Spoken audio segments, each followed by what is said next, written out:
안녕하세요. 소방쌤입니다. 오늘은 파트 3, 소방안전관리제도 및 소방학 개론 1장, 소방안전관리제도에 대해서 학습해 보도록 하겠습니다. 출제 포인트는 특정 소방 대상물, 소방안전관리자의 법정 업무, 특정 소방 대상물의 선임 대상물, 특정 소방 대상물의 선임 자격에 대해서 보도록 하겠습니다.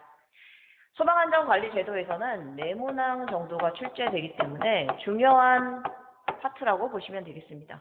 먼저 개요 부분을 보도록 하겠습니다. 이러한 소방안전관리자 선임 제도는 1958년도 소방 관련 법령이 제정되었을 때 시행이 되었습니다. 일정 규모 이상의 특정 소방 대상물에 화재 안전 책임자를 지정해서 소방안전 관리 업무를 담당하게 한 제도라고 보시면 됩니다. 이러한 관련 자격증은 한국소방안전원에서 발급을 하며 소방청에서 공인하는 국가 전문 자격사라고 보시면 됩니다. 특정 소방 대상물의 종류가 소방시설법 시행령 별표 2에 나와 있습니다. 즉 소방시설과 관련이 되어 있다라고 보시면 되는데, 소방시설을 설치해야 하는 소방 대상물을 우리는 특정 소방 대상물이라고 합니다. 밑에 종류를 보시면 공동주택, 아파트나 기숙사를 포함한 공동주택, 근린생활시설은 우리 주변에 있는 상점들, 그리고 문화집회시설, 종교시설, 운수, 의료시설 등등등 이러한 시설들을 보시면 이러한 시설에 소방시설이 설치되어 있다라고 하면 특정 소방 대상물로 보시면 되겠습니다. 그림을 보시면 소방 대상물이 넓은 범위의 개념이고 그 안에 소방시설이 설치되어 있는 소방 대상물이라고 하면 특정 소방 대상물이다 라고 보시면 됩니다. 세 번째, 소방안전관리자의 법정 업무에 대해서 보도록 하겠습니다. 소방안전관리자는 화기취급의 감독을 하게 됩니다. 이때 화기취급이 뭘까요? 화기취급이라는 것은 불꽃이나 열을 발생시키는 그런 작업을 우리는 화기취급이라고 보시면 됩니다. 그 밖에 인화성 물질, 가연성 물질의 경우에는 화재 위험이 크기 때문에 이러한 물질을 취급할 때도 화기 취급이라고 보시면 됩니다. 그 밖에 화재 발생 위험이 있는 환경관리 등이 화기 취급의 감독에 해당이 된다라고 보시면 됩니다. 소방안전관리자는 소방훈련 및 교육을 하게 되며 화재 발생 시에 초기 대응, 초기 소화를 해야 됩니다. 소방안전관리자는 피난시설, 방화구역, 방화시설을 관리하고 소방시설 등을 관리를 해야 됩니다. 자위소방대와 초기 대응 체계를 구성하고 운영하고 교육하는 일을 하게 됩니다. 피난 계획을 포함한 소방 계획서를 작성하고 시행하는 것도 소방안전관리자의 업무라고 보시면 됩니다. 이러한 업무 수행에 관한 내용을 기록하고 이것을 보관해야 되는데 2년간 보관해야 됩니다. 별 하나. 2년간을 여러분들이 꼭 기억하시기 바랍니다. 그 밖에 소방안전관리에 필요한 업무를 하게 된다라고 보시면 됩니다. 괄호 문제 풀어보겠습니다. 소방시설을 설치해야 하는 소방 대상물 뭐라고 했죠? 그렇죠. 특정 소방 대상물이라고 했습니다. 소방안전관리자는 기록을 작성하고 보관을 해야 되는데 몇 년 보관했죠? 그렇죠. 2년간 보관을 해야 한다라고 했습니다. 확인 OX 문제. 소방안전관리자는 화재 발생 시 초기 대응을 해야 한다. 맞죠? 답은 O. 소방안전관리자는 업무 수행에 관한 기록을 작성하고 이를 1년간 보관한다. 1년 맞나요? 아니죠. 2년간 보관하기 때문에 답은 X가 되겠습니다. 두 번째, 특정 소방 대상물의 선임 대상물에 대해서 보도록 하겠습니다. 출제 빈도가 매우 높기 때문에 별 3개를 표시하고 구분을 보도록 하겠습니다. 종류가 4가지가 있습니다. 특급, 1급, 2급, 3급. 4가지가 있는데 내용에 보시면 기본적으로 아파트인 경우와 특정 소방 대상물인 경우로 구분을 하셔야 됩니다. 아파트의 경우에 우리가 층수를 말할 때 지하층을 포함하진 않습니다. 따라서 아파트의 경우에는 지하층이 제외된다라고 보시면 됩니다. 그러나 특정 소방 대상물이 일반 빌딩의 경우는 어때요? 지하에도 상가가 있기 때문에 지하층을 포함해서 층수를 확인해야 됩니다. 특급의 경우에는 아파트 50층 이상으로 높이로 치자면 한 층의 높이가 4m이기 때문에 200m 이상인 경우가 특급에 해당이 됩니다.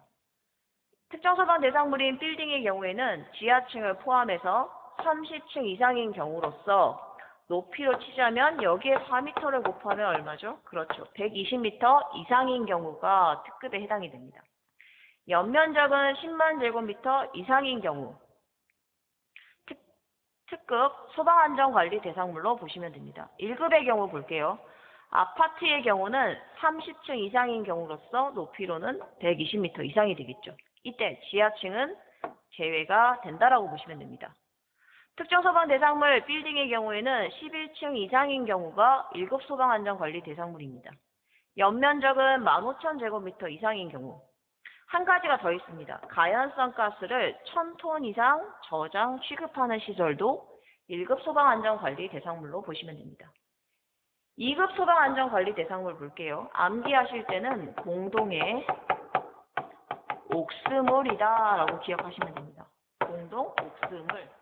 공동주택, 옥내 소화전 설비, 스프링클러 설비 설치 대상물인 경우, 물 분무 등 소화 설비, 즉 가스계 소화 설비 설치 대상물인 경우에는 우리는 2급 소방안전관리 대상물로 구분하고 있습니다. 3급의 경우에는 자동화재 탐지 설비, 즉 자탐 설비가 설치되어 있는 대상물이 3급 소방안전관리 대상물이다 라고 보시면 됩니다. 소방안전관리 보조자가 필요한 특정 소방 대상물이 있습니다. 이때 기준은 세대 기준과 면적 기준 두 가지를 여러분들이 구분을 하시고 계산 문제에 출제가 되기 때문에 여러분들이 숫자를 기억하셔야 됩니다. 먼저 300세대 이상인 아파트의 경우에는 300세대 초과할 때마다 한 명이 추가되며 연면적 15,000제곱미터 이상인 경우에는 15,000제곱미터 초과마다 한 명이 추가된다라고 보시면 됩니다. 그런데 소방안전관리자가 필요 없는 경우가 있습니다. 암기하실 때는 노숙의 기수라고 보시면 됩니다. 보유자 시설, 숙박시설, 의료시설, 기숙사, 그리고 수련시설이 여기에 해당이 되고 숙박시설의 경우에는 바닥면적 15,000제곱미터 미만이고 관계인이 24시간 상시 근무하고 있는 숙박시설이라고 하면 소방안전관리자가 필요 없다라고 보시면 됩니다. 괄호 문제 풀어볼게요. 1급 소방안전관리 대상물에 대해서 물어봤습니다. 지하층을 제외하는 경우는 뭐였죠? 그렇죠. 아파트라고 했습니다. 아파트는 지하층을 포함하지 않습니다. 이때 층수로는 몇 층? 그렇죠. 30층 이상이고 여기에다가 4m를 곱하면 120m 이상인 경우가 1급이 되겠죠. 안전관리 보조자를 선임하지 않아도 되는 경우 노숙의 그렇죠. 기수라고 했습니다. 이때 바닥 면적 15,000제곱미터 미만으로 관계인이 24시간 상시 근무하고 있는 그렇죠. 숙박시설의 경우에는 안전관리 보조자가 필요 없다라고 했습니다. 특정 소방 대상물의 선임 자격 보도록 하겠습니다. 마찬가지 특급 1급, 2급, 3급으로 구분해서 선임 자격을 보시면 됩니다. 국가기술 자격증 중에서 가장 상위의 자격증이 소방기술사와 소방시설관리사입니다. 이 자격증을 가진 자는 특급 소방안전관리 대상물의 안전관리자로 선임될 수 있습니다. 소방설비 기사를 가진 자는 실무경력 5년, 산업기사의 경우에는 실무경력 7년, 소방공무원은 20년 이상의 근무 경력이 필요하다. 57에 20을 기억하시고 소방안전원에서 특급 소방안전관리자 시험을 합격한 자는 특급 소방안전관리 대상물의 안전관리자로 선임될 수 있습니다. 이때 선임 인원은 1명 이상으로 동일하다라고 보시면 됩니다. 1급의 경우에는 소방설비 기사 또는 소방설비 산업기사, 자격증이 있는 자, 소방공무원 7년 이상인 자가 1급에 해당이 되고 위험물의 경우에는 기능장, 산업기사, 기능사, 수준에 관계없이 위험물 관련 국가기술 자격증이 있다라고 하면 2급 소방안전관리 대상물의 안전관리자로 선임될 수 있습니다. 소방공무원의 경우에는 3년 이상의 근무 경력이 필요하다라고 보시면 됩니다. 3급의 경우에는 어때요? 소방공무원 경력 1년 이상이면 3급 소방안전관리 대상물의 안전관리자가 될 수 있습니다. 그 밖에 안전원에서 상급 소방안전관리자 시험에 합격한 자도 선임 자격이 있다라고 보시면 됩니다. 여러분들이 숫자를 잘 기억하셔야 되는데 특급은 5, 7에 20, 1, 2, 3급은 7, 3, 1로 기억하시면 되겠습니다. 확인 OX 문제 풀어볼게요. 숫자 5, 7에 20과 7, 3, 1을 기억하라고 했고 특급 1급, 2급, 3급이다 라고 했습니다. 위험물 산업기사라고 했는데 위험물 관련 국가기술 자격증이 있는 자는 전부 몇 급? 2급이라고 했습니다. 1급이 아닌 2급이다. 답은 X. 소방공무원 7년 이상이라고 했죠. 1급에 해당이 되네요. 7년 이상. 따라서 1급 소방안전관리사 자격증을 발급받은 경우 특급? 아니죠. 1급 소방안전관리 대상물에 선임될 수 있다. 이기 때문에 답은 X가 되겠습니다. 다음 시간에는 2장 소방학 개론에 대해서 학습하도록 하겠습니다. 수고 많으셨습니다.